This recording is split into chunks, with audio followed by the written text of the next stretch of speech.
Welcome to the Kirby Connections Health Podcast, where we help you nourish your wellness journey with Kirby Medical Center. I'm Maggie McKay. On this episode, we'll talk about women's health visits with Lauren Couvert, family practice physician assistant. Great to have you here, Lauren. Thank you so much for making the time. Thanks for having me. Let's start with, what are the key components of a well woman visit, and how can patients prepare effectively for this appointment? So a well woman visit is typically just an annual visit to kind of catch up with your provider, but a big focus is on preventative health care.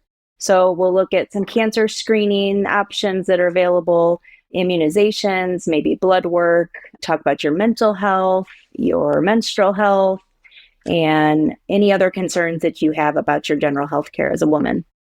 And how have recent updates in clinical guidelines affected the recommended frequency of pap smears for cervical cancer screening? Because I've heard different accounts on when you should get one, how often.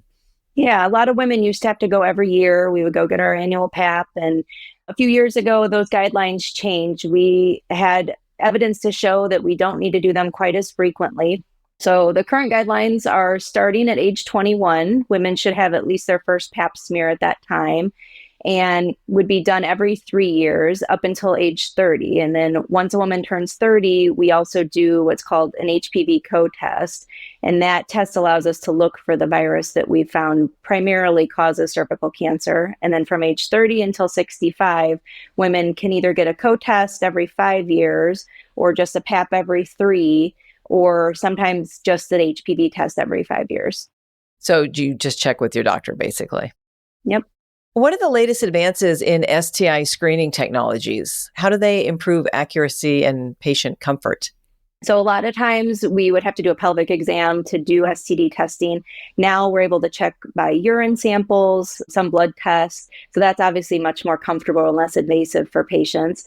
And we can do more DNA-based testing. So it's a lot more specific. The results come back much quicker, which helps to prevent further spread of those infections to their partners and for the patient to recover quicker. Lauren, can you outline the age-related guidelines for when women should begin routine mammograms and discuss any recent changes in these recommendations? Yeah, there's a little bit of debate about that right now amongst some of the groups. But in general, the American Cancer Society and ACOG, which is the American Gynecologic Society, they recommend starting at around 40.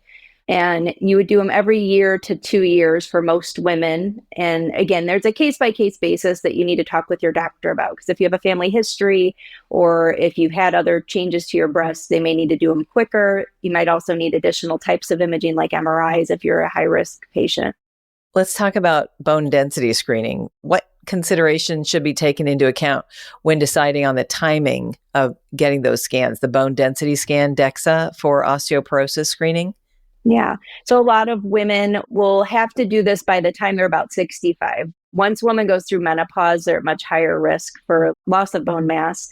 So for sure by 65, you want to do that. But women who smoke or who are thinner or are of Asian ethnicity, they have a higher risk in general. If you're on certain medications, that can put you at risk. So you may need it sooner than 65.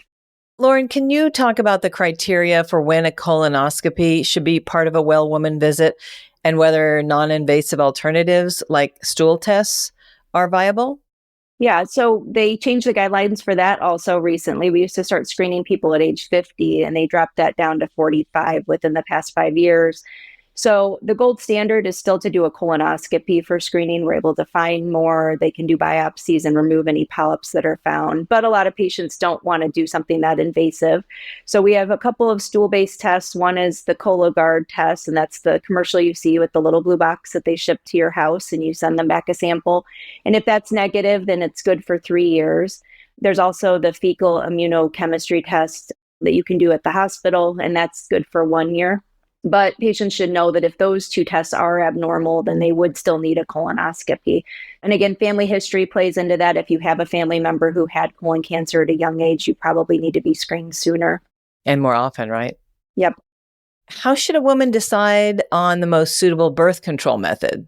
What new options have been developed in recent years?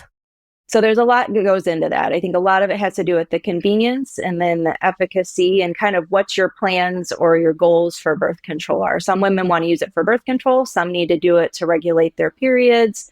If you're planning to have a child in the near future, some options are not going to be as good of an option for you.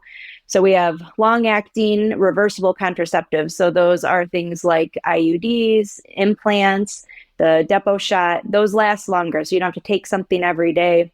There's also the standard pill or patch, and there's even now an over-the-counter birth control that's a non-estrogen pill that you can get at local pharmacies if you want to. So. And you mentioned menopause, a big topic for women experiencing it. What symptom management strategies are recommended, and what are some emerging treatments? So menopause is finally getting, I think, the notification that it needs, or, in the media, I see a lot of that. I'm in that age group that's heading towards menopause myself. So hormone replacement was always kind of a taboo. When I graduated, a big study had come out saying that hormones can cause breast cancer and heart disease. And so a lot of medical providers kind of shied away from them. But I think the pendulum's swinging back. So hormones are the mainstay for most menopausal symptoms like hot flashes and vaginal dryness, but we have a lot of other non-hormonal options. There's new prescription drugs, there's things that can just help with sleep, there's mood stabilizing meds, and all of those, as well as lifestyle, can help to manage the symptoms of menopause. So hormones are basically just to make it a little easier, is that right? Yeah, so it's usually due to the loss of estrogen that women can have the symptoms that, like I said, range from hot flashes, mood disturbances, brain fog, muscle aches, and bone issues. So kind of every system of our body is dependent on estrogen as a woman. And as we start to lose that, things don't always work as well as they used to. So replacing some of that estrogen can be very helpful. Progesterone can also help with sleep.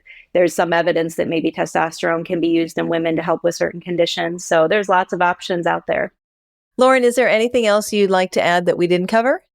I think it's just important that women know that we're different than men. And so the guidelines that we have and the things that affect us, it's important to go to your Well Woman visit so that you can address those issues and bring any concerns, because we have lots of ways to treat the various parts of a woman's life.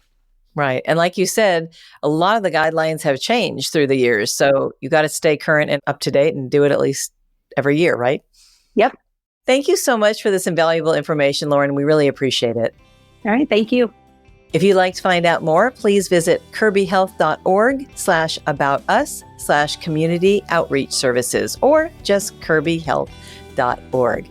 Again, that's Lauren Couvert.